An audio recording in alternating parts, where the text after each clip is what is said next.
Hello. आज की इस वीडियो में हम इंड एस 118 में ऑपरेटिंग एक्टिविटी को कैसे क्लासिफाई करते हैं, कौन सी चीज़ें ऑपरेटिंग एक्टिविटी में जाती है वो समझेंगे। तो एक चीज़ समझे कि तीन के क्लासिफिकेशंस दिए प्रॉफिट एंड लॉस के अंडर इंड एस 118। एक है इन्वेस्टिंग एक्टिविटी, सेकंड है ऑपरेटिंग एक्टिविटी और थर्ड है फाइनेंसिंग एक्टिविटी।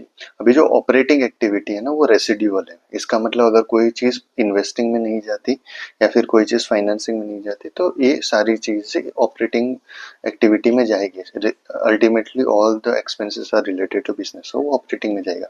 बट इसमें इम्पोर्टेंट चीज़ क्या है जो हमको ध्यान रखनी है। एक है, अगर आपका कोर बिजनेस ही इन्वेस्टिंग करना है या फिर फाइनेंसिंग का है तो आपकी इन्वेस्टिंग और फाइनेंसिंग रिलेटेड जो चीज़ है वो ऑपरेटिंग में चली जाएगी।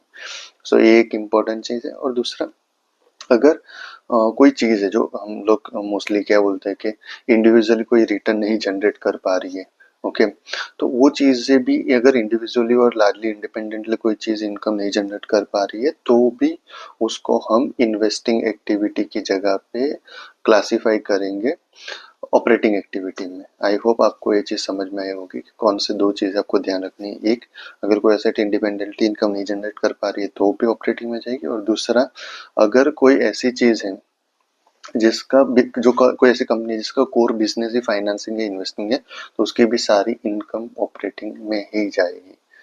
Thank you for watching this video.